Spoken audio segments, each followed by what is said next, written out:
Hello everybody in Revolution Golf World. This is Martin Chuck and I want to talk to you about some greenside bunker shots. You can see in the frame over there I've got a pin that's a little farther away. It's about a 25-yard bunker shot. And then I put a little orange aim stick in the ground. It's about 12 yards. Both of these shots pretty common. There's not much of a lip to contend with. And I'll talk about, the higher shots and how to get the ball up in the air, but this is a basic bunker shot. I teach these shots kind of like flop shots. When you come to the Golf Academy and see me, we work on flop shots. Flop shots are really the only shot in golf where we purposely don't hit the golf ball first, except the bunker shot. We purposely don't hit the ball first here either. We're hitting the sand.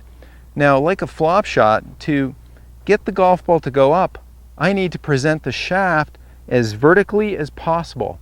If I present the shaft forward leaning, guess what I do to the loft? I significantly de-loft the face. So I want to present the shaft with as much vertical or even layback as I possibly can to create a nice amount of height on these greenside bunker shots. So one of the ways I teach people how to do this is we start in here with a golf club and we just simply learn how to throw our right wrist at it. So there's a little arm swing here and there's some right wrist throw. Now this is never how I hit a normal golf shot. Here, I'll do it to the camera.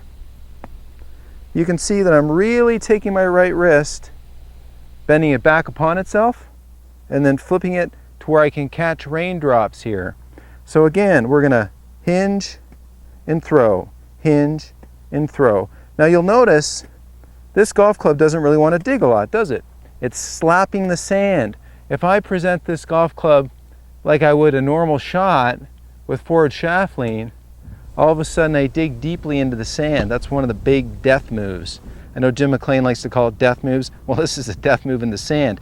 You don't want to present the leading edge before you present the trailing edge. You want to use the bounce.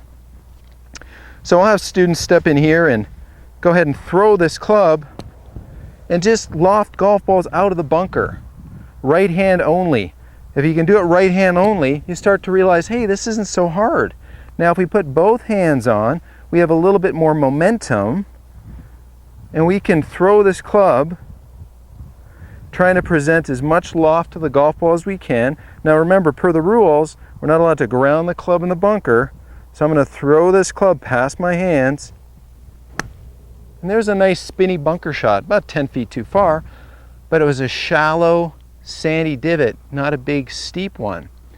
The big boo-boo I see when I watch bunker players is that they enter the sand way back behind the golf ball, good 8-10 inches behind, and they come out at the golf ball. So what happens is they're moving so much sand, there's no velocity on the golf ball. To be a good bunker player, we want nice shallow little divots of sand, and there's a specific sound when a good bunker player hits a shot. It's kind of like a slap. Well, that slap is that big old flange here, that rounded sole of the wedge hitting that sand. We want that slap, and we can't do it if we take the leading edge and dig it in like we might if we're hitting a pitch shot from 40 yards. So we've got to present a vertical shaft. So this is what I want you to do. Grab your sand wedge and let's go ahead and let that thing move past our right hand just like this, okay? This is sort of a flop shot feel as well. We're trying to land in the sand 2 inches behind the ball, give or take. And we're trying to exit the sand 4 or 5 inches on the target side of the golf ball. Let's go ahead and show you a face-on view here. Okay, so we've got a standard bunker shot face-on view. I play the ball pretty forward. I play the shaft level or even laying back away from the target. My standard golf shots, the shaft's pretty level or even just ahead, just a teeny bit ahead of the ball. So here's the bunker shot. Weight's pretty much on my left foot, just a little bit on my right to keep my balance. My head's nice and peaceful and centered. I'm staring, about an inch or two behind the ball. In fact, I'm looking about 1.5 inches behind the ball. And again, I feel like I'm going to go like this. Like my right forearm is going to hit a wall and my right hand is going to scoop, because that's a shallowing effect. For those of you that don't take divots with your 7-iron, 6-iron, 5-iron, you probably have a little bit of this scoopiness and not enough of this steepness. This bent right wrist striking the ball first when you're on the turf. You don't want that in the bunker, okay? You want this shallowing move right here. So again, weights left. We're going to let this club head throw past the hands. I'm staring at the sand. open the face a little bit. My feet are aiming a little bit left. That was a good one. I'll show you that in slow-mo. And it's, you know, I feel like the club head's passing my hands a bunch, but in reality it's not. I'm just presenting a very vertical shaft versus one with forward lean. So, you know, how do you hit these bunker shots high?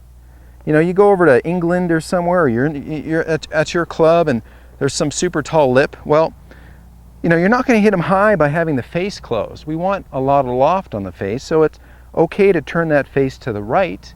If you turn that face to the right, you're opening the face. To offset that, let's aim our body to the left.